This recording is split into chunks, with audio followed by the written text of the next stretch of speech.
Hello दोस्तों, आज हम इस वीडियो के माध्यम से जानने वाले हैं कि सुकन्या का फॉर्म आपको कहाँ से मिलेगा और सुकन्या का फॉर्म को कैसे फिल करना है ना। तो चलिए देर ना करते हुए हम वीडियो को शुरू करते हैं कि सुकन्या का फॉर्म कहाँ से मिलेगा। सबसे पहले आपको अपने नज़दीकी पोस्ट ऑफिस को जाना है ना। वहाँ से आपको इजीली तरीके से वो सुकन्या का फॉर्म मिल जाएगा कुछ इस तरह से, जैसे कि आप देख सकते हैं अभी मेरे पास फॉर्म रखा हुआ है ना सुकन्या का।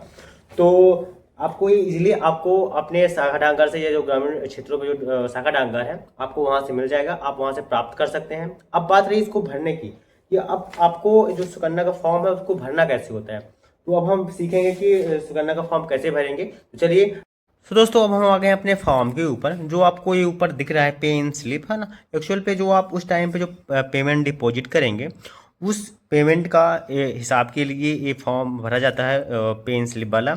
यहाँ आपको यहाँ पोस्ट ऑफिस लिखा हुआ है, यहाँ आपको पोस्ट ऑफिस डाकघर का नाम लिखना होता है। अकाउंट नंबर आपके पास उस टाइम पे तो होगा नहीं, इसलिए आपको वहाँ पास सिर्फ पेमेंट देना है और पेमेंट यहाँ लिखना है।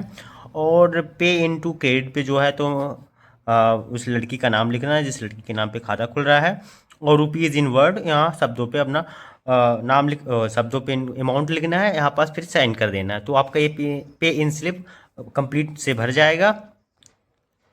अब हम आते हैं असली फॉर्म पे जो हमें भरना है ना। तो दोस्तों इतना सारा डेटा देखने के बाद आपको डाउटफुल नहीं होना है कि ये सारा डेटा तो इंग्लिश पे है, मैं कैसे भरूंगा है ना। हो सकता है वहाँ आपको उपलब्ध हो तो हिंदी पे मिल जाए, बट आपको अभी यहाँ ध्यान से देखना है आपको क्या क्या चीज़ें भरनी है। आपको फर्स्ट ऑफ ऑल ये जो टू दी पोस्ट मास्टर दिख रहा है, यहाँ पास सिर्फ आपको जिस पोस्ट ऑफिस से आप खाता खुलवा रहे हैं उस पोस्ट ऑफिस का नाम डालना है। यहाँ बच्चे का फोटोग्राफ्स लगेगा, यहाँ पास गार्जियंस का फ़ोटो लगेगा या फिर मम्मी या फिर पापा, दो में से किसी एक का। फिर यहाँ पास अपना बच्ची का नाम लिखना है। ठीक है, बच्ची का नाम लिखने के बाद यहाँ पास जो आपको ये आपका सेविंग आरडी ये लिखा हुआ है, तो यहाँ पास आपको सिर्फ यस एस ए होता है। सुकन्या का जो शॉर्ट नेम होता है यस एस ए होता है, सुकन्या समृद्धि योजना होता है ना। जो आपको ये यहाँ पर दिख रहा होगा, ये देख सकते हैं आप है ना, यस एस ए। ठीक है, और जस्ट आपको नीचे आना है और बाकी किसी चीज़ को टच नहीं करना है आपको। जस्ट नीचे आने के बाद आपको यहाँ पास और यहाँ पास देखना है, यहाँ पास अमाउंट का ऑप्शन आता है, इसलिए आपको अमाउंट डालना है कि आपने उस आप फर्स्ट पेमेंट कितना जमा कर रहे हैं। मान लीजिए 250 रुपये से खाता ओपन होता है, तो आपने अगर 250 रुपया पेमेंट दिया है तो आप 250 रुपया फिर शब्दों में, फिर यहाँ पास ये चेक ये लिखा हुआ कैश डीडी चेक नंबर, तो आप यहाँ पास नगद लिखना, मतलब कैश दिया था आपने उस टाइम पे है ना। और जस्ट नीचे और आएंगे आप थोड़ा सा, तो यहाँ पास आपको मिलेगा नेम ऑफ अप्लीकेंट गार्जियन, आपको यहाँ बच्ची का नाम लिखना है और सेकंड में बच्ची के फादर्स का नाम। ठीक है, फिर जेंडर पूछेगा कि जेंडर वगैरह क्या है, तो आपको जेंडर लिख देना है फीमेल, क्योंकि बच्ची का खाता खुल रहा है। बच्ची को फिर इस पर डीओबी डाल देना है, मतलब डेट ऑफ बर्थ जो होगा वो डाल देना है। फिर यहाँ पास बच्ची का आधार नंबर डाल देना है और यहाँ पास क्या होगा, यहाँ पास फिर पैन कार्ड डाल देना है गार्जियंस का, क्योंकि बच्ची का तो बना नहीं होगा है ना। और वैसे भी ये जो खाता है आपका जॉइंट खाता खुलेगा गार्जियंस प्लस बच्ची के थ्रू। ठीक है, अब नीचे आएगा कीप का आईडी का है, तो कीप आईडी तो आपके पास उपलब्ध होगी नहीं क्योंकि ये खाता खुलने के बाद आपको मिलेगा। फिर यहाँ पास प्रेजेंट एड्रेस लिखना होगा जो आपके आधार कार्ड पे डाला होगा, और परमानेंट एड्रेस वही डालना है जो आपके आधार कार्ड पे ही डाला होगा। या फिर हो सकता है कि अगर आप बाहर रहते हैं है ना, मान लीजिए आप कमाने के लिए बाहर रहते हैं अपना फैमिली लेके है ना, और एड्रेस जो है गाँव का है और विदेश पे आप सॉरी प्रदेश पे आप काम करते हैं, तो आप वहाँ का भी डलवा सकते हैं है ना, क्योंकि वहाँ से आपको इजीली आपको कॉपी मिल जाएगी। ठीक है, और फिर यहाँ पास आता है आपका फ़ोन नंबर। फ़ोन नंबर डालना बहुत ज़रूरी है दोस्तों, फ़ोन नंबर जरूर डालिएगा। जस्ट नीचे आता है जीमेल का ऑप्शन, तो ईमेल आपके पास अगर होगा तो डाल दीजिएगा, वरना कोई दिक्कत वाली बात नहीं है। आईडी प्रूफ के लिए आपका तो मान लीजिए आधार कार्ड काम कर जाएगा, एड्रेस प्रूफ के लिए वो भी आधार कार्ड काम कर जाएगा, तो आप इसको देख लीजिएगा अपने हिसाब से है ना। और जो आपको ये 3 कॉलम दिख रहे हैं 1 2 3, यहाँ तीनों कॉलम पे आपके साइन लगेंगे, जो भी गार्जियंस अपने बच्चे का खाता खुलवा रहा है ना।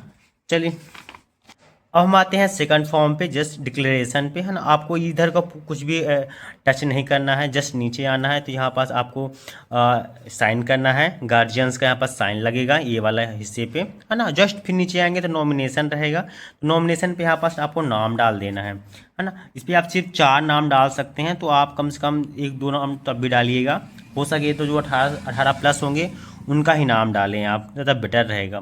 बाकी का आप कुछ टच मत करिएगा, बाकी को पोस्ट ऑफिस वाले अपने हिसाब से हैंडल कर लेंगे। जस्ट नीचे आएंगे तो यहाँ पास भी गार्जियंस का साइन लगेगा, है ना। और इस वाले पेज को भी आपको कुछ टच नहीं करना है, वो पोस्ट ऑफिस वाले अपने हिसाब से भर लेंगे। अब हम आते हैं KYC वाले फॉर्म पे। ये KYC फॉर्म होता है हमारे पोस्ट ऑफिस का, इसको भी आपको फिलअप करना पड़ेगा। जो अप्लीकेंट का दिख रहा है आपको यहाँ पर, बच्ची का नाम और माइनर तो होंगी ये बच्ची, तो उसका डेट ऑफ बर्थ यहाँ पास और यहाँ पास दो जगह आपको साइन करने हैं, एक यहाँ इस कॉलम पे और एक इस कॉलम पे, है ना। और बगल पे बच्चे का फ़ोटो और गार्जियंस का फ़ोटो, दो फोटो यहाँ लगेंगे, है ना। और इसको बाद कुछ भी टच नहीं करना है, जस्ट आपको नीचे आना है। नीचे आने के बाद ये जो आपका नाम दिख रहा है, इस नाम पे आपको बच्चे का नाम लिखना है, हाउस नंबर, किस रोड पे घर है, सिटी क्या लगती है और उसका स्टेट क्या है, और मोबाइल नंबर जरूर डाल देना है। और यहाँ पास जो लोकेलिटी और लैंडमार्क है पूछा हुआ कि जन्म स्थल क्या है, तो आप जन्म स्थल डाल दीजिएगा। जस्ट नीचे आपसे पिन कोड पूछ रहा है तो पिन कोड डाल दीजिएगा। फिर कंट्री का नाम, मतलब आपका देश क्या है, तो आप भारत डाल दीजिएगा। फिर आपका आधार कार्ड नंबर पूछेगा तो बच्ची का आधार नंबर डाल दीजिएगा। ठीक है। यहाँ पास दो आपको यहाँ आपको दो चीज़ पूछा हुआ है, प्रूफ ऑफ आइडेंटिटी और प्रूफ ऑफ एड्रेस।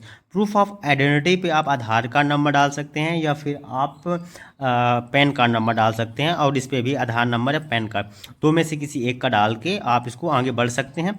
और जो यहाँ पास अप्लीकेंट फर्स्ट का है, यहाँ पास भी आपको एक साइन करना पड़ेगा, है ना। तो ये दोस्तों ये रही बात, आपको पोस्ट ऑफिस के द्वारा ये फॉर्म मिलता है आपको, और आप इजली तरीके से आपने सीखा कि ये फॉर्म कैसे भरते हैं, है ना। दोस्तों उम्मीद करता हूँ आपसे कि ये फॉर्म को मैंने जिस प्रकार से भरा हुआ है आपको इजली तरीके से समझ पे आया है ना। और सुकन्या का आपको खाता खुलवाने के लिए बच्चे का आधार कार्ड और जो गार्जियंस के आधार कार्ड और पैन कार्ड और तीन तीन फोटो लगेंगे, है ना, जो कि आपको अपने पोस्ट ऑफिस में जमा करना है। और वहां से इजीली अगर आप गांव के पोस्ट ऑफिस में खुलवाते हैं तो कम से कम 7 दिन का समय दीजिएगा, आपको वहां से इजीली एक कॉपी मिलेगी। उस कॉपी से जो भी आप ट्रांजेक्शन करेंगे, मतलब डिपॉजिट करेंगे, उस पर सारा डेटा रहेगा। या फिर हो सकता है अगर बड़े ऑफिस में खुलवाते हैं तो 1 या 2 दिन का वक्त लग सकता है, आपको इजीली मिल जाएगा, है ना। तो चलिए दोस्तों मिलते हैं आपको नेक्स्ट वीडियो पे, तब तक हमारे साथ बने रहिए। और जो भी आपके कांटेक्ट पे 0 से 10 साल की बच्चियां हैं, इनका आपको खाता खुलवाना है सुकन्या का, उनको आप फॉरवर्ड करिए और इजीली। ठीक है, तो मिलते हैं आपको नेक्स्ट वीडियो पे, तब तक के लिए बाय बाय।